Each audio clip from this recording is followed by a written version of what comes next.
प्रकारे काही ठिकाणी शिवसेनेचे आमचे कार्यकर्ते म्हणतात ही आपली जागा आहे, इथं आपण लढायला पाहिजे. काही ठिकाणी राष्ट्रवादी काँग्रेसचे लोक सांगतात ही आमची जागा आहे, आपण लढायला पाहिजे. अशा वेळेला वरिष्ठांची जबाबदारी असते त्यांची समजूत काढणं आणि त्यांना प्रवाहात आणून प्रचाराला लागण्याचे आदेश देणं. हे सांगलीमध्येही होईल आणि भिवंडीमध्ये सुद्धा होईल. आणि समोर आता सकाळीच बोलले की भिवंडी सांगली आणि भिवंडी फ्रेंडली फाईट म्हणजे कोण आहे अनिस अहमद?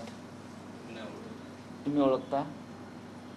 कोणत्या पदावर आहे तुम्ही सांगू शकता मला? मलाही असतील ना, असतील की. फ्रेंडली फाईटचा निर्णय घेण्या इतके ते मोठे नाहीत कोणीही, आम्ही सगळेच. फ्रेंडली फाईट ही महायुतीत महाआघाडीत कोणत्याही एकत्र जेव्हा आपण लढतो तेव्हा फ्रेंडली फाईट हा अत्यंत घातक शब्द असतो. तेव्हा मला माहीत नाही कोण काय बोलतंय ते. सांगलीमध्ये काही लोकांनी मुद्दा काढला फ्रेंडली फाईट. मग अख्ख्या महाराष्ट्रात फ्रेंडली फाईट होऊ शकतात, कदाचित अख्ख्या देशात फ्रेंडली फाईट होऊ शकतात. हे कोणाला परवडणार आहे का? नाही. मार्ग काढणं हा त्याच्यावरचा मार्ग आहे. हा वाद कधी मिटण्याची शक्यता आहे? कारण प्रचाराला अवघे काही दिवस राहिले आहेत. नाही, 30 दिवस आहेत, भरपूर दिवस आहेत. म्हणजे मोदी आणि शहानी भरपूर दिवस दिलेले आहेत, कारण त्यांना प्रचाराला वेळ नाही म्हणून त्याने भरपूर दिवस आम्हालाही दिलेले आहेत. आज चंद्रपूरला मोदींचा सुद्धा दौरा आहे. असू द्या ना. चंद्रपूरला मोदींचा दौरा जरी असला तरी चंद्रपूरची जागा ही काँग्रेसकडे आहे आणि मागच्या वेळेला एकमेव जागा काँग्रेसनं जिंकली होती. आणि मला खात्री आहे यावेळी सुद्धा काँग्रेसच्याच प्रतिभाताई धानोरकर तिथे विजयी होणार आहेत. मोदींनी आणखी तिथे 5 सभा घेतल्या पाहिजे. तुम्ही स्पष्ट भूमिका जाहीर केली, उमेदवार जाहीर केला तुम्ही असेल किंवा उद्धव ठाकरे साहेब असतील.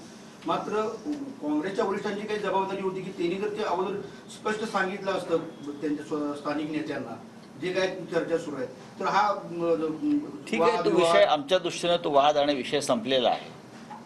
काल माझी सांगलीतल्या सुद्धा प्रमुख काँग्रेस आणि राष्ट्रवादी काँग्रेसच्या नेत्यांशी चर्चा झाली.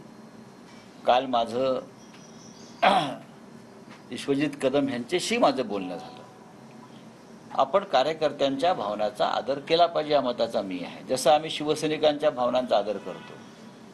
आता काही जागांवरती आमच्या मुंबईतल्या किंवा अन्य भागातल्या काँग्रेसला असं वाटतं की तिथे आम्हाला ती जागा मिळावी, मुंबईतली किंवा बाहेरची. आमचे कार्यकर्ते ऐकायला तयार नाहीत. त्यांच्या भावना आहेत त्या तशा त्या काँग्रेसच्या भावना असतात, तशा त्या राष्ट्रवादी काँग्रेसच्या भावना असू शकतात. आम्ही त्या भावनांचा आदर केला पाहिजे. संजय राऊत यांनी नोटंकी करू नये असं नाना पटोले म्हटलं.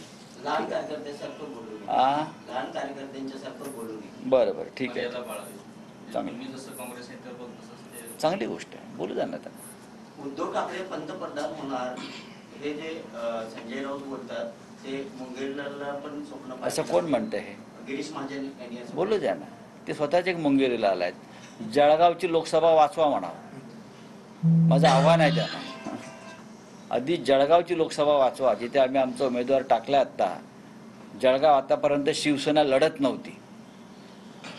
जळगाव आतापर्यंत शिवसेना लोकसभा कधीच लढत नव्हती.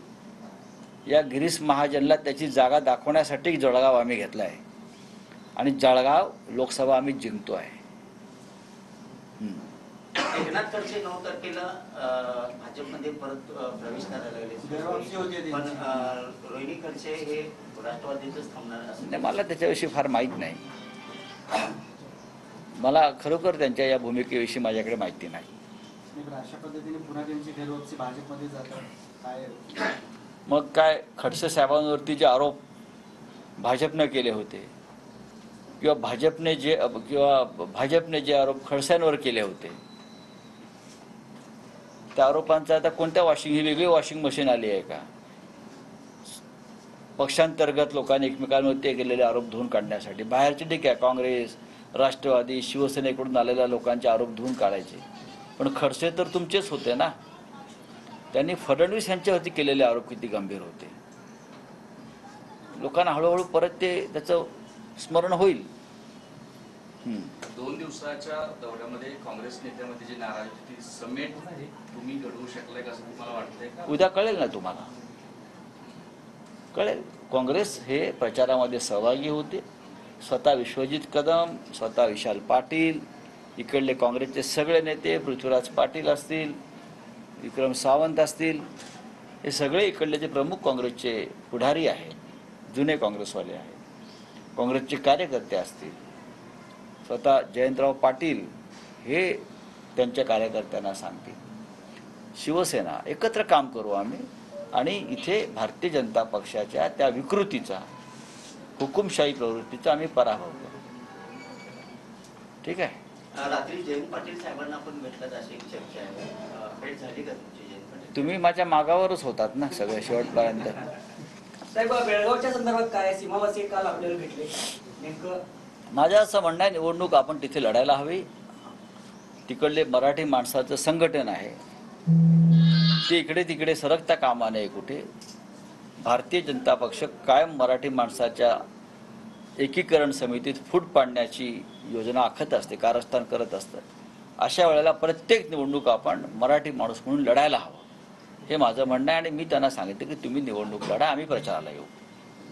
चंद्रहार पाटील यांना मुंबईला घेऊन तुम्ही हेलिकॉप्टरनं मिटिंगला जाणार असं एक समजते, काय आहे? आणि महाराष्ट्रातल्या काही प्रमुख उमेदवारांची किंवा आज मुंबईमध्ये सांगली कोल्हापूर वासी जे मुंबईतले आहेत त्यांची बैठक आहे कार्यकर्त्यांची. त्यांना भविष्यामध्ये कोल्हापूर, सांगली, हातकणंगले इथून प्रचाराला उतरायचं आहे आणि त्या दृष्टीने आजची आमचा मेळावा आहे. बारामतीमध्ये हाय व्होल्टेज ड्रामा सुरू आहे. अजित पवार गटामध्ये प्रचार प्रमुखच अजित पवार गटामध्ये गेलेले आहेत. राज्यामध्ये सुद्धा हेच चाललेलं आहे, नुसतं ओढाओढी खेचाखेची सुरू आहे. कसं वाटतं, याकडे कसं बघताय साहेब आपण? कारण आता हे बोलणं गरजेचं आहे, कारण आता काल बबनराव गोलपांचा विषय होता. असे वेगवेगळे नेते जर चालले वेगवेगळ्या ठिकाणी, जाऊ द्या ना, म्हणजे हे काय आम्हाला काहीच अडचण नाही गेल्याबद्दल. किंवा काही अडचणी दूर झाल्या आमच्याकडल्या. संजय राऊत यांच्यावर प्रबंध लिहिण्याची गरज आहे असं. तर सांगलीमध्ये महाविकास आघाडी एकत्र काम करताना दिसेल असं संजय राऊत यांनी म्हटलेलं आहे. उद्यापर्यंत या ठिकाणचं चित्र स्पष्ट होईल आणि या ठिकाणी विश्वजित कदम, विशाल पाटील हे स्वतः प्रचारामध्ये उतरतील असा विश्वास देखील राऊतांनी व्यक्त केलेला आहे. शिवाय विविध मुद्द्यांवर सुद्धा ते या ठिकाणी बोललेले आहेत. सांगलीमध्ये मैत्रीपूर्ण लढतीचा मुद्दा जो आहे तो काढला जातोय. मैत्रीपूर्ण लढत ही कुठेही कुणालाही परवडणारी नाही असं देखील या ठिकाणी राऊतांनी म्हटलेलं आहे. मैत्रीपूर्ण लढतीची भाषा ही अयोग्य आहे असं राऊतांनी या ठिकाणी म्हटलेलं आहे. आणि जळगावच्या जागेसंदर्भात सुद्धा त्यांनी वक्तव्य केलेलं आहे. महाजन स्वतः मुंगेरी लाल आहेत आणि जळगावची जागा आतापर्यंत शिवसेना लढलेली नव्हती, मात्र महाजनांना जागा दाखवण्यासाठी शिवसेना ही जागा लढवत असल्याचं संजय राऊतांनी म्हटलेलं आहे.